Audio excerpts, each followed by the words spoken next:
Assalamualaikum warahmatullahi wabarakatuh. Salam guru penggerak.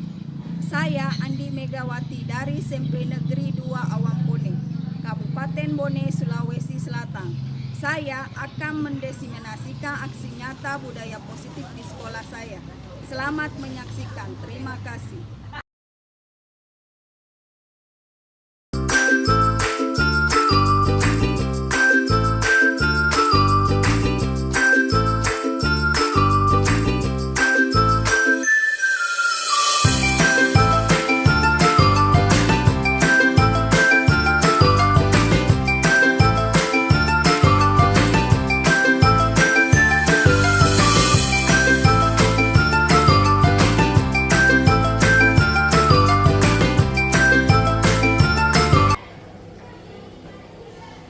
Assalamualaikum warahmatullahi wabarakatuh.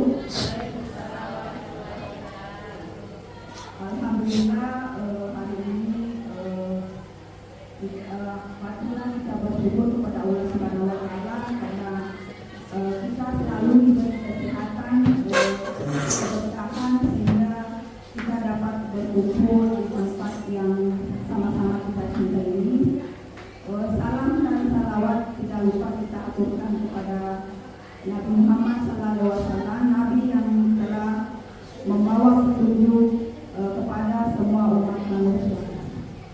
Baik Bapak Ibu, di sini sekali lagi saya berterima kasih kepada Bapak Ibu yang menyempatkan untuk bergabung dengan saya, yaitu dalam pemenuhan tugas saya itu sebagai calon guru penggerak angkatan 10, di mana di modul aksi nyata saya ini harus melakukan destinasi.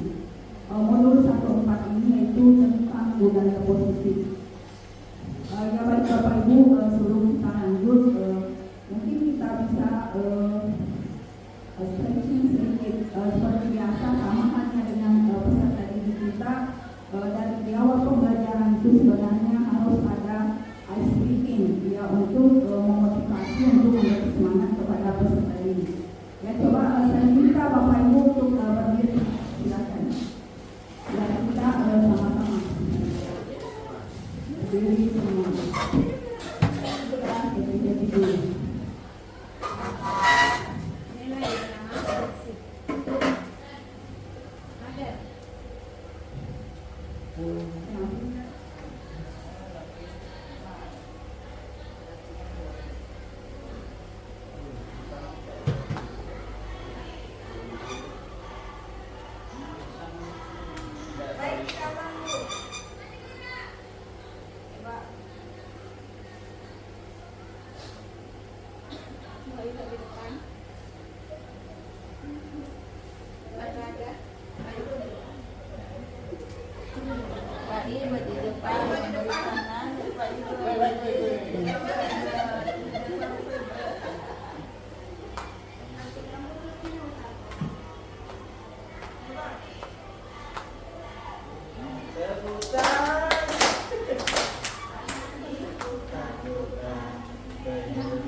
Baik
Bapak Ibu, itulah tadi icebreaking, salah satu memancing motivasi anak untuk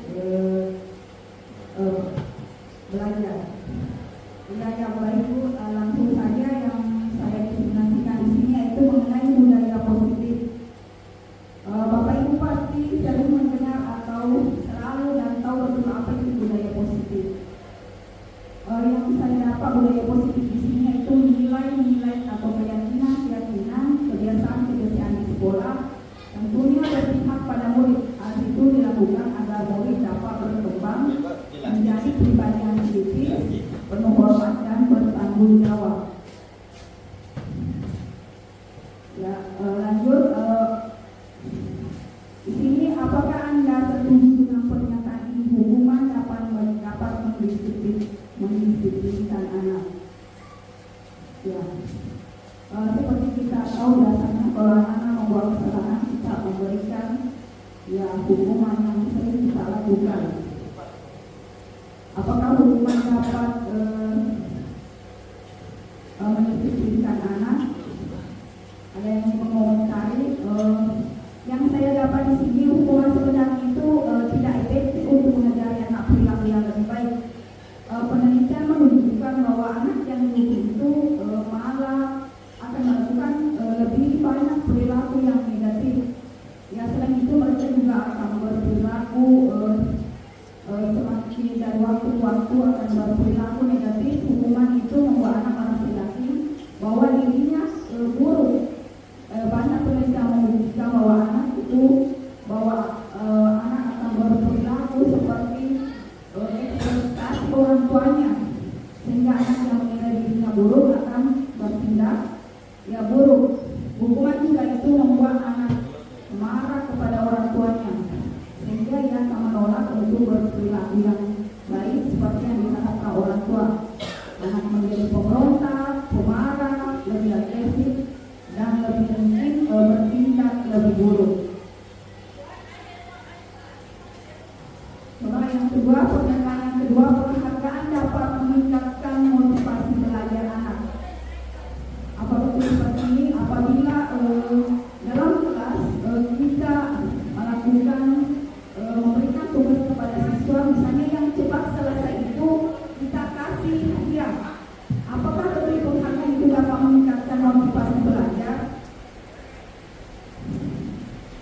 Ya, yang saya dapat dulu di sini sebenarnya ada banyak cara untuk meningkatkan motivasi belajar anak. Salah satunya itu tentunya memperjelas tujuan yang ingin dicapai tujuan pembelajarannya, menggunakan metode yang beragam, suasana belajar yang menyenangkan dalam belajar, membimbing siswa untuk meningkatkan cara belajarnya.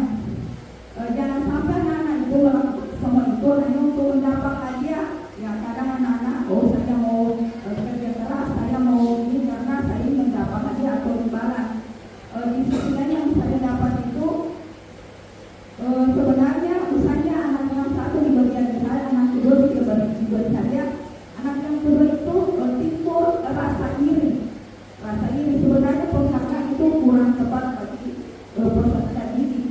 Ya, seperti itu.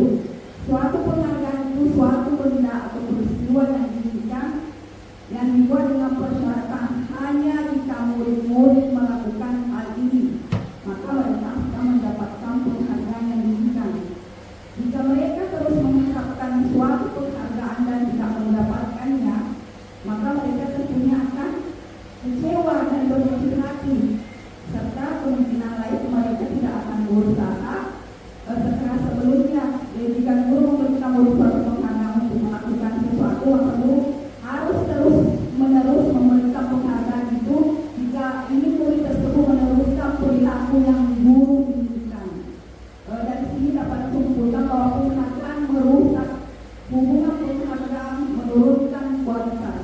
Ya, merusak hubungan penghargaan dan menurunkan kualitas seperti itu Bapak Ibu. Baik.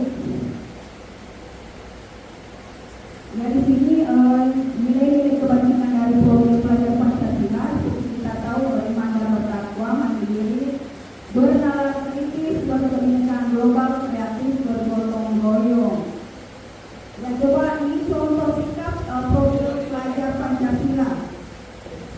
Memberikan ide yang berbeda dari teman-teman lain dalam suatu proyek serta mampu mengolah informasi atau mencari inspirasi yang melahirkan gagasan baru serta menyelesaikan masalah dengan cara atau pendekatan yang berbeda. Coba ini Bapak ini masuk program yang mana ini, memberikan ide yang berbeda dari teman-teman lain. Berarti memberikan ide yang berbeda berarti ini termasuk apa? Termasuk kreatif. Iya, kreatif. Ya, coba contoh sikap program pelajar Pancasila. Pelajar Pancasila juga ditandai dengan kreativitas yang baik, di mana pelajar mampu menghasilkan sesuatu yang orisinil, bermanfaat dan berdampak, baik itu berupa gagasan, karya ataupun tindakan. Ya, di sini Bapak Ibu, kadang-kadang kita melakukan sesuatu hal itu dan faktor eksternal seperti juga kita biasanya dia ingin melakukannya karena misalnya saya tidak ingin terlambat. Dia menghindari hukuman atas gurunya atau atasannya. Seperti kita takut terlambat karena menghindari teguran dan sebagainya. Yang kedua biasanya motivasi yang kedua itu mendapatkan imbalan dari sebuah tindakan tersebut. Ya, seperti tadi anak-anak kita dia melakukan ini untuk mendapat imbalan, ternyata hal tersebut tidak bagus, tidak efektif bagi peserta didik kita. Di sini motivasi perilaku manusia dalam internalnya itu menghargai diri sendiri, tujuan disiplin positif. Baik Bapak Ibu, lanjut di sini saya ingin menyampaikan mengenai kesepakatan kelas. Coba Bapak Ibu yang biasa ini dalam kelas itu peraturan kelas. Saya tanya itu peraturan kelas siapa yang buat? Siapa yang buat peraturan kelas? Peraturan kelas itu biasanya dibuat oleh Bapak, ya? Ya, tapi yang saya tahu peraturan itu biasanya sudah tertempel di dinding. Itu bukan kesepakatan antara guru dengan siswa. Itu sudah tercantum di situ, sudah ditempel. Berarti peraturan kelas ini tidak dibuat secara bersama. Ya, beda dengan kesepakatan kelas. Itu kesepakatan kelas di sini merupakan aturan atau norma yang dibuat oleh guru dan siswa bersama-sama untuk menciptakan lingkungan belajar yang kondusif. Salah satu perbedaan kunci dari keyakinan kelas dan adalah penghindaran dari kalimat-kalimat negatif. Seringkali peraturan kelas atau kontrak belajar mencantumkan larangan-larangan dan sanksi yang dapat menciptakan atmosfer yang kurang positif. Ya, di sini proses pembentukan keyakinan kelas. Yang pertama itu tentunya kita tanyakan dulu pendapat murid tentang masalah dan harapan kelasnya. Ya, yang kedua eksplorasi ide dari murid-murid untuk mencapai kelas impian. Tiga, ambil kesimpulan dari ide murid. Yang keempat, ubah ide menjadi keyakinan kelas. Yang terakhir itu tanda tangani kontrak ya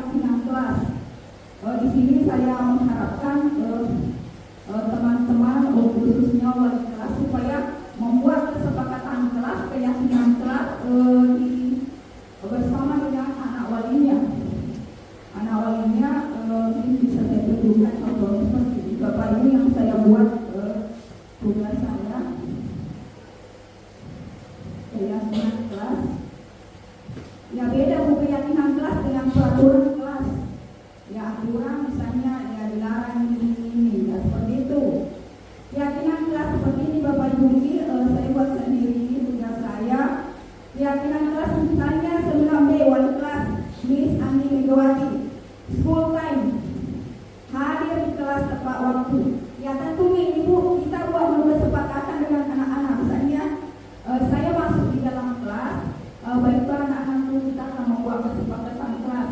Kira-kira kesepakatan apa yang akan kita buat bersama? Ya misalnya tidak boleh terlambat Bu, ya seperti itu. Itu kan dia yang membuat kesepakatan dengan kita. Berarti pada saat dia melanggar kita menagih. Anak-anakku apa tadi kesepakatan kelasnya, apa yang kalian sepakati bersama. Tidak boleh terlambat Bu. Ya, hadir di kelas tepat waktu. Ya berarti ya dia akan menyadari sendiri bahwa saya terlambat. Ya, dia yang membuat kesepakatan sendiri. Ya, kira-kira apa syaratannya? Ya saya terlambat Bu. Ya berarti benar cara memperbaikinya. Ya saya tidak akan terlambat lagi seperti itu. Nah inilah Bu salah satu contoh yang dengan kelas. Menjaga kebersihan kelas, jujur, budayakan 5S, saling menghargai, gotong royong. Praktek kecil yang saya lakukan kemarin, saya mengawasi kelas 8A. Ya seperti kita tahu kelas 8A ini cukup aktif. Sebelum saya masuk, tentunya kita berdoa dulu. Setelah berdoa, saya buat kesepakatan dengan mereka, baik anak-anak. Sebelum kita mulai ulangan, kita buat dulu kesepakatan bersama. Yang pertama apa kesepakatan kita? Ya dia jangan ribut Bu. Ya jangan ribut itu salah satunya. Kemarin apa lagi ya? Jangan meninggalkan kelas tanpa izin. Iya, jangan membuat sampah sembarangan. Itu kemarin 3 yang saya sepakati dengan kelas 8A. Itulah pentingnya kesepakatan kelas. Terus ada bergerak sedikit, saya sampaikan apa kesepakatannya tadi. Ya, apa yang kita sepakati. Ya tidak boleh. Ya tidak boleh ribut, jangan ribut. Ya seperti itu. Itulah pentingnya komitmen keyakinan kelas antara kita dengan peserta ini. Ya mungkin belum berdampak banyak, tapi insya Allah ini jika terus dilakukan pasti akan berdampak positif pula. Seperti itu Bapak Ibu. Keyakinan kelas. Ya ini juga contohnya. Coba ini peraturan. Ini contoh peraturan, selalu kembalikan buku ke tempatnya. Ya peraturan ini sekarang tidak ada lagi peraturan Bu. Yang namanya sekarang itu keyakinan kelas. Kita ubah itu paradigma yang mengatakan peraturan kelas, keyakinan kelas. Yang pertama itu selalu kembalikan buku ke tempatnya, tentunya merupakan tanggung jawab. Dilarang mengganggu orang lain, yang menghormati orang lain. Hadir di sekolah 15 menit sebelum pembelajaran dimulai. Komitmen. Dilarang melakukan kekerasan, keselamatan. Dilarang menggunakan narkoba, ya kesehatan, bergantian atau menunggu giliran. Ya bersabar, gunakan masker. Ya kesehatan dan keselamatan. Jangan berlari di kelas atau koridor, keamanan, keselamatan. Ya lanjut Bapak Ibu, hukuman dan konsekuensi. Coba adakah Bapak Ibu yang bisa mengutarakan apa sebenarnya itu hukuman dengan konsekuensi? Ya kalau hukuman, ya kita lihat di sini hukuman berbeda hukuman dengan konsekuensi. Hukuman itu sesuatu yang menyakitkan harus terjadi. Konsekuensi sesuatu harus terjadi. Hukuman membuat anak sakit fisik maupun hati untuk jangka waktu yang lama. Ya biasanya kita berkat anak-anak atau kita bertanggung jawab. Seperti halnya kita pasti berbekas di hati, teringat terus. Ya. Terus konsekuensi membuat anak merasa tidak nyaman dalam jangka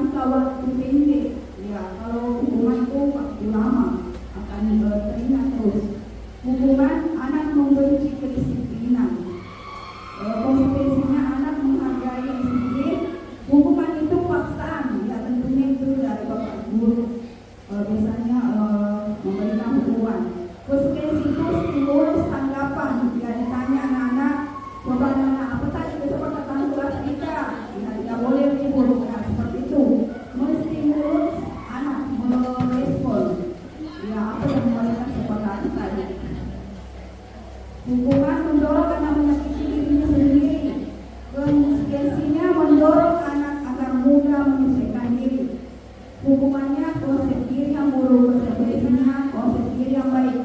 Hukuman anak belajar untuk menyembunyikan kesalahannya. Ya, seperti itu konsekuensinya anak belajar untuk mematuhi peraturan. Hukuman marah, rasa bersalah, dipermalukan, merasa tidak dihargai. Ya seperti itu Bapak Ibu, anak-anak marah, yang merasa bersalah, dipermalukan, merasa tidak dihargai. Ya itulah dampak dari hukuman.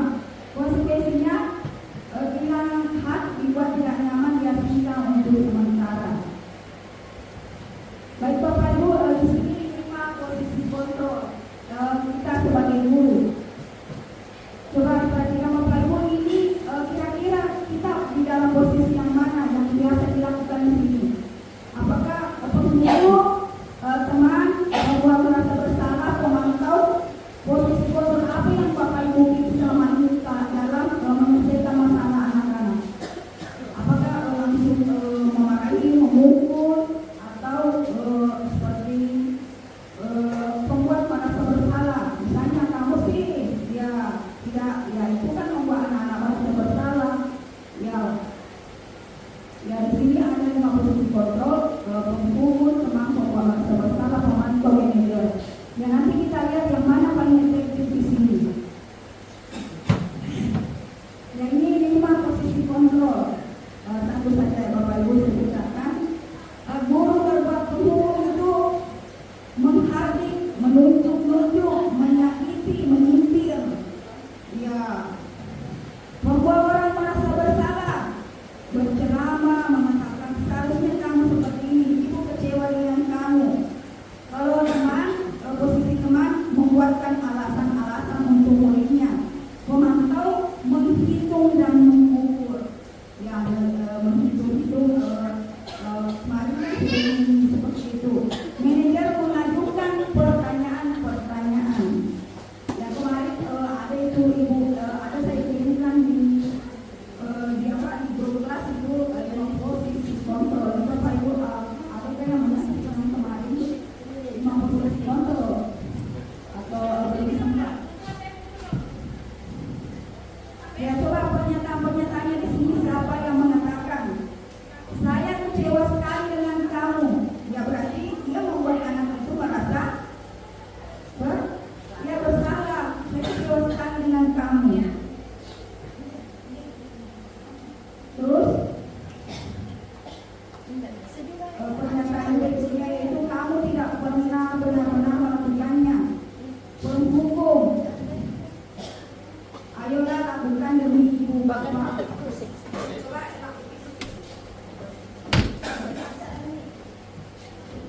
Ya, coba. Ayo lakukan demi ibu bapak itu teman, posisi teman. Terus, apakah kamu mau mendapatkan keuntungan hari ini? Ya ini pemantau. Bagaimana kamu bisa menyelesaikan masalah ini? Ya dia mengumpamakan siswa ini. Bagaimana kamu bisa menyelesaikan masalah ini? Manajer, kamu selalu yang paling terakhir. Ini penghukum. Ya Bapak Ibu pernah tidak dengar yang namanya segitiga restitusi? Sebenarnya ini hal baru bagi saya. Segitiga restitusi. 3 langkah segitiga restitusi. Yang pertama yaitu validasi kebutuhan. Yang kedua menstabilkan identitas. Yang ketiga menanyakan keyakinan. Ya ini segitiga restitusi. Yang pertama yaitu validasi kebutuhan. Misalnya kamu tentu punya alasan mengapa melakukan itu. Ya kenapa terlambat, kenapa begini, kenapa seperti ini. Kita menanya dulu anak, jangan langsung kenapa terlambat masih. Ya seperti itu, enggak seperti itu penyampaiannya. Ya kita validasi kebutuhan siswa dulu. Mereka tentu punya alasan mengapa melakukan itu. Terus yang kedua, ya inilah pentingnya keyakinan kelas. Yang kedua itu menstabilkan identitas, yaitu menanyakan keyakinan. Ya coba anak-anakku, apa kira-kira tadi keyakinan kelas yang kita buat? Apa keyakinan kelas yang telah kita buat di kelas? Tidak boleh terlambat, tidak boleh, ya seperti itu. Ya itu dikembalikan kepada siswa itu kembali sendiri. Jadi kita tanyakan kepada siswa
Terus bagi Bapak Ibu saya putar kembali.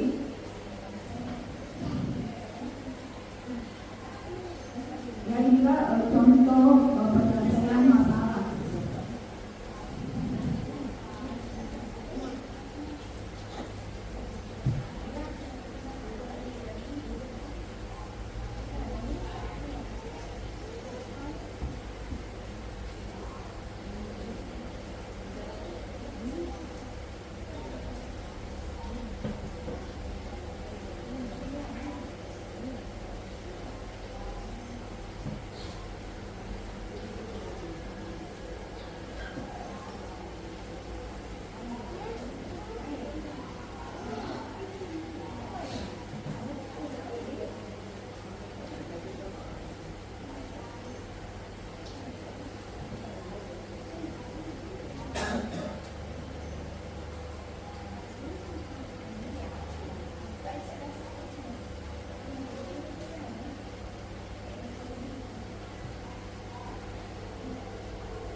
Ya baik Bapak Ibu, ini pernah saya kirim di grup sekolah di contoh segitiga distribusi. Yang pertama itu kita menstabilkan identitas, kita tidak langsung melatih anak, kita tanya dulu, menstabilkan. Yang pertama dulu kita tanya anak, misalnya kasus IPA ini, IPA kenapa, coba jelaskan kepada ibu apa yang terjadi tadi di kelas.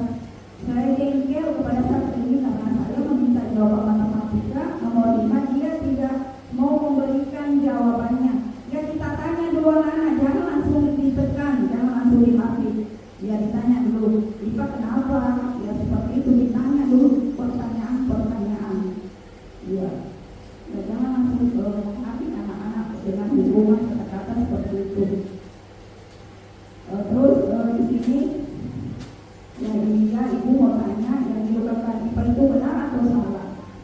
Ya tentunya pasti beliau menjawab salah.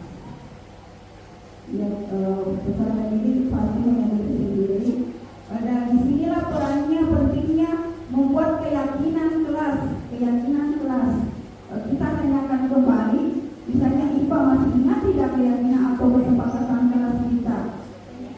Ya.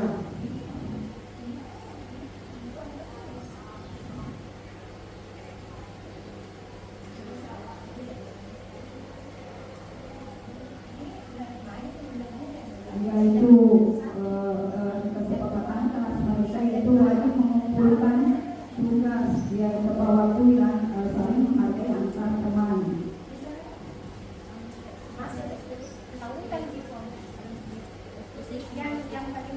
Ya kita menanyakan sendiri kepada peserta diri, kita memancing. Jadi solusinya kira-kira apa nih Pak? Ya untuk memperbaiki